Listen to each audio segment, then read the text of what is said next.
Welcome to The Gavel. I'm Terry Ikumi. We are a week into the annual long recess of the National Assembly. But while plenary is suspended till the 23rd of September, some committee engagements continue. Before we get into that, here's some information. The Deputy Speaker of the House of Representatives, Right Honorable Benjamin Kalu, has withdrawn the indigenship bill before Parliament for further legislative engagements. A statement from the Office of the Deputy Speaker explains that the withdrawal became necessary in light of concerns and constructive feedback received from various stakeholders regarding the bill. Also, the bill analysis report forwarded by the National Institute for Legislative and Democratic Studies also made it imperative for him to step down the bill at this time. And according to that statement, although the intention of the bill was to promote national unity, equity, and inclusiveness among all Nigerians, regardless of where they reside, part of the report stated that the state houses of assembly should make laws that will make settlers in different states enjoy the same rights and privileges by the indigents.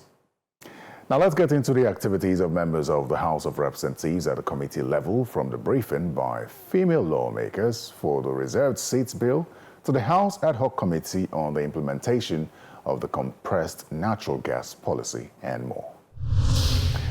Men are longing to be free. The push for gender inclusivity was taken a step further as women in Parliament took the advocacy for the reserved seats bill beyond the chambers.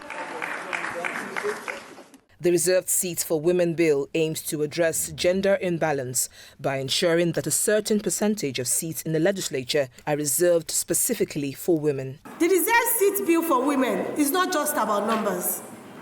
It is about giving women a voice in decision-making processes that affect their lives and communities. By increasing women's representation, we can ensure that their perspectives, their views, needs, rights are adequately addressed in policy formulation and implementation. You know, this isn't just about women. It's about the whole country. It's about the development of the country. It is shown everywhere that where there are more female representation, the countries are better developed economically. And we know that as the giant of Africa, we need to get ahead of everybody. I would also like to call, as my sister said, on all the governors, because we need their support in the state houses of assembly. I pray that the women that come to represent these 6 seats by God's grace, the special seats for women by God's grace, will come and it will be a reality. But the women we choose must be a voice. The United Nations Development Programme fully supports the bill, which it believes aligns with international commitments to gender equality, including Goal 5 of the Sustainable Development Goals, which calls for achieving gender equality and empowering all women and girls. So the Reserved Seats bill, in our opinion, is a transformative response to that call, a call to deal with dismantling structural barriers, disrupting the status quo. It affirms the principle that women belong at the table, not as guests, but as decision makers, not as exceptions, but as equals. To improve women inclusion in various sectors of the country, Parliament is also in the process of passing a bill to increase the percentage of women in National Security and Civil Defense Corps, the Nigeria Police, Nigeria Army and Nigeria Air Force to at least 15% in enlistment, appointment and recruitment. We are not happy. Meanwhile, the National Agency for Food and Drug Administration and Control, NAFDAC, has revealed that it generated 2.5 billion naira from the recent raid on illicit drug markets in Lagos, Aba and Onitsha. Director General of the agency, Professor Mojisola Adeyeye, said this when she appeared before the House of Representatives Committee on Food and Drug Administration and Control. According to the NAFDAC DG, the money was generated from fines collected from traders found guilty of selling fake or substandard drugs during recent enforcement actions in open markets across the country. 2.5 billion, roughly. Billion. Those was the total from the investigative charges. For the operation, in the 3 markets, 996 million naira approximately was spent. We borrowed money because we didn't have money from an existing grant, 159 million. And then regulatory expenses, 1.175. So out of the 2.537, we have 206 or 207 million naira left in the account. I mentioned that at the end of 2023, I have to say it now because the chairperson was asking me, we had 19 billion in our account.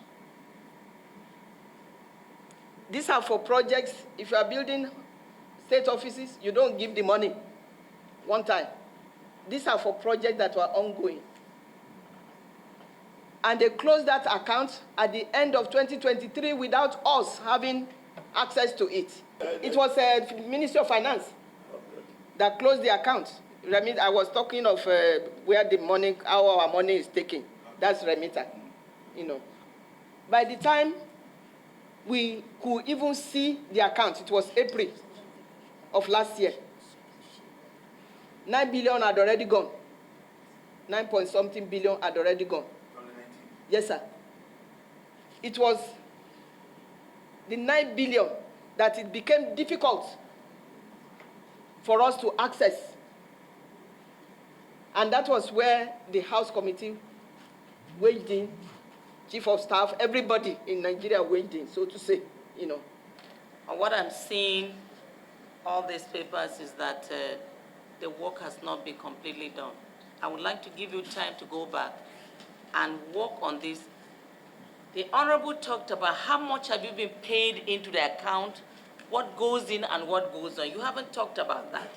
So we want to see things like that. Now, we have the pharmaceutical people sitting down there, and if we stay with you 2-3 hours, it's going to be the same thing. So I want to give you time to go back and answer the questions that we have not even gone halfway. So please. What goes in is there? No, we can't do that, man. We can't do that. We want to see how much have you put into the bank? What were you collecting? How much put into the bank? How much have you withdrawn? What have you used the money to do? These are the things we want to know. The Speaker of the House of Representatives, Tajuddin Abbas, is of the opinion that the compressed natural gas policy of the federal government is a key component to the nation's energy transition agenda.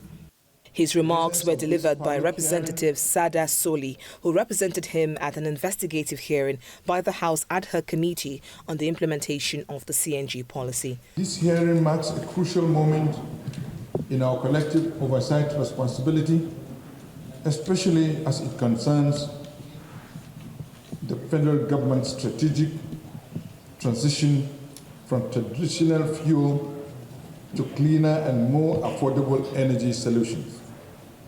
The essence of this public hearing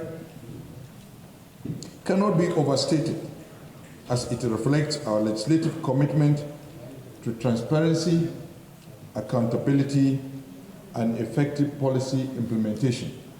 The 10th House of Representatives is firmly committed to supporting critical sectors of our national economy through legislative intervention, oversight, and collaboration.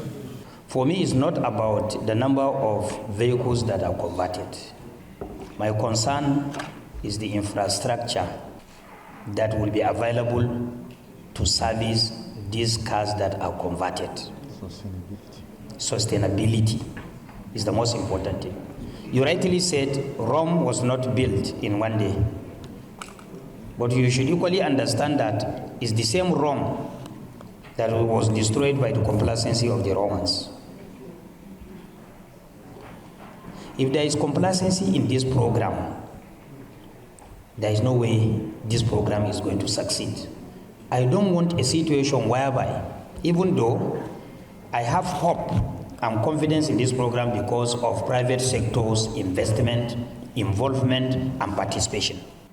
If you bring a program in Nigeria and you see private companies investing, developing interest, believing in that particular program is going to succeed. Because in my own training, government have no business doing any business. So with this, we are hopeful it's going to succeed. But my concern is, as PICNG, where you should focus your attention is on service delivery, not on conversion. As we're observing the setting up of these conversion centers at the different geopolitical zones, and more are still coming up. So it's still a work in progress. But I'm like it's actually a question. We believe that yes, we are on the track of ensuring equitable distribution across the country. We've started and we're committed to it. And in no short time, we'll achieve overall distribution across the geopolitical zones of the Federation. Where we have started, we have evidences that it's working very well, and we're still committed to ensuring that through the PCING, that more distribution centers are sprung up across the geopolitical zone. So we are actually fully committed to that initiative. Thank you very much. In the meantime, stakeholders in the aviation industry were divided over a proposed bill seeking to relocate the Nigerian Safety Investigation Bureau from the Federal Ministry of Aviation and Aerospace Development to the Office of the Secretary to the Government of the Federation. These views were canvassed during a public hearing organized by the Joint House Committees on Special Duties and Aviation. This hearing is more than a legislative obligation. It is a vital opportunity for dialogue, partnership, and progress. The amendment before us holds the promise of strengthening the NSIB's capacity to investigate, prevent, and respond more effectively to incidents across aviation, land transportation, marine sector, and beyond. We are here today because we care about the safety of Nigerians in the air, on land, at sea, on rail, and across our entire transport infrastructure. We are also here because we believe in inclusive governance and the value of public input in shaping laws that affect us all. The relocation of the office to the Office of the Secretary of the Government would place the Bureau within a non-technical policy coordinating office without the requisite aviation or transportation oversights. While it may have the political support, but it will be lacking in technical activities.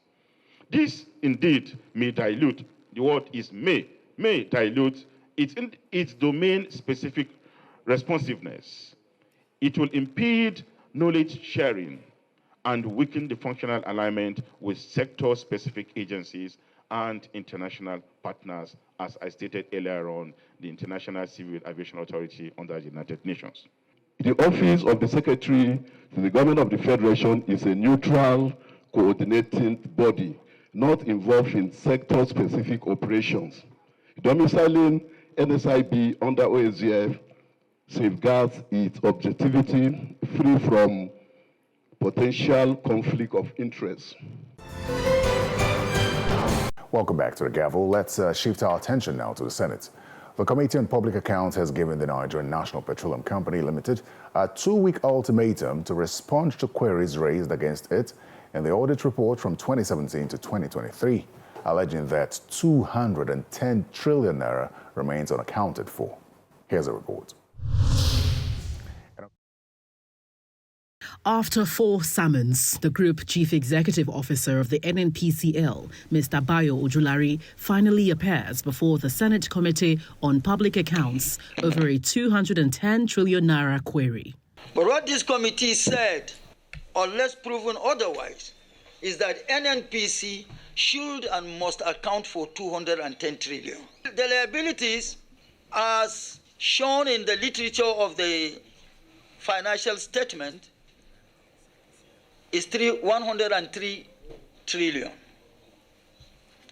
While the assets side, the receivables, is 107. We want the liabilities to be accounted for so that we will be convinced under the auspices of accounting or principles of accounting that, yes, we are satisfied with this, the figures that stand for as liabilities and as well as the assets. So that's we are looking at, and so many other issues that are related to the audited financial statement. Although his appearance, prompted by mounting pressure from lawmakers, offered some relief, the NNPCL boss failed to provide any answers, opting instead to request additional time to address the queries. I've just been over 100 days in this job, and I can still say to you that there is so much that I'm still on my own doing to check the baseline of where things are across the company, and it's a Herculean task. Your commentary today also brings a clearer perspective to what I actually thought was the issue. I want to plead, Mr. Chairman, sir, to kindly give me some time to just dig into the perspective on the issue that you have raised. I have not gotten that perspective before now. The perspective I had was slightly different. The integrity and efficiency of the company's auditors immediately came under scrutiny as lawmakers vent their grievance over his request.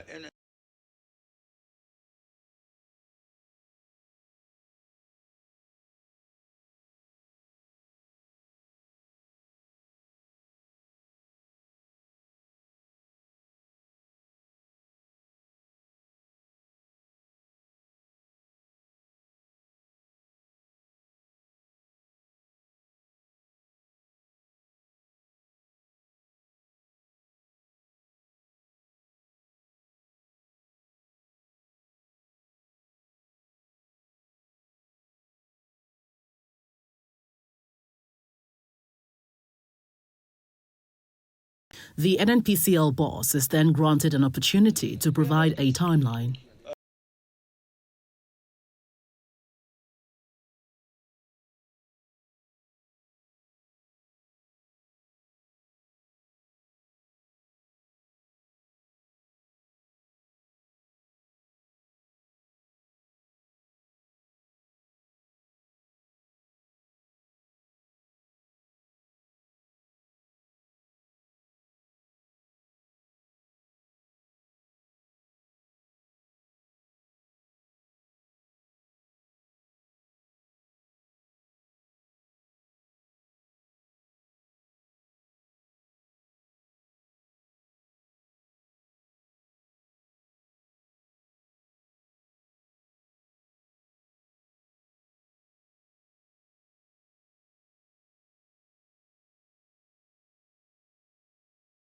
Following the 21-day ultimatum, the NNPCL boss is expected to return with a comprehensive and reconciled response. And on Constituency Focus this week, we feature Representative Dumna Menedeko, who represents Kanagokana Federal Constituency of Rivers State.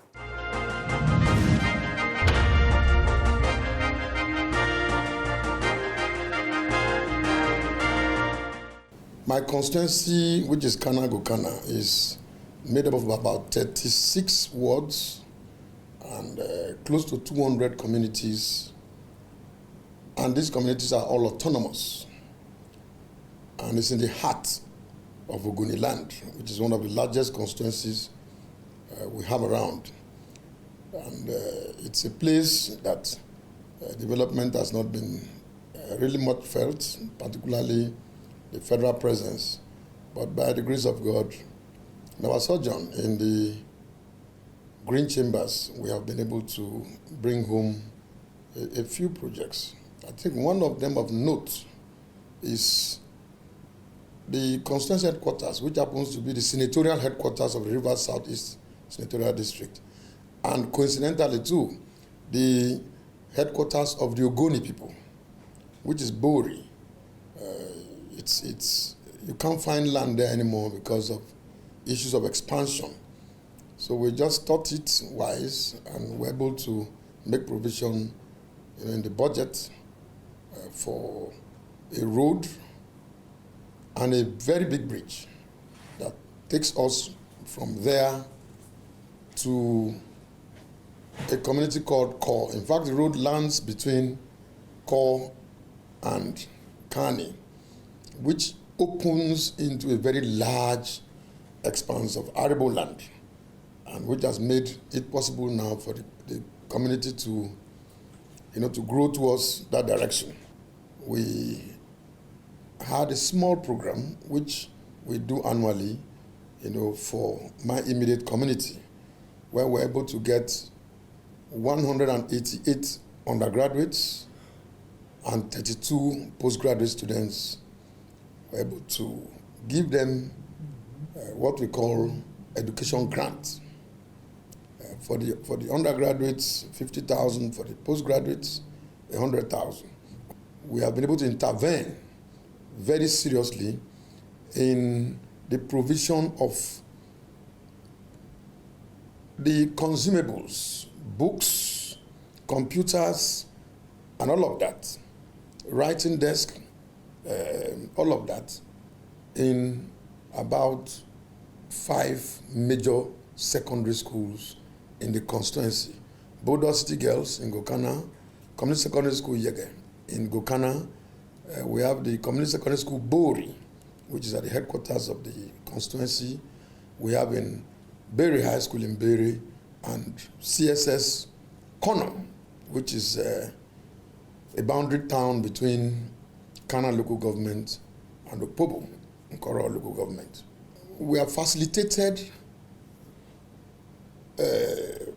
capital through the CBN program. We had to go train our people, prepare them for that program. And I think if you look at it from those who got between 2.8 million and as much as 9.9 million, we also had those who had 500,000. So if you put all of them together, we have been able to drive home, facilitate over 500 million naira into, the constituency.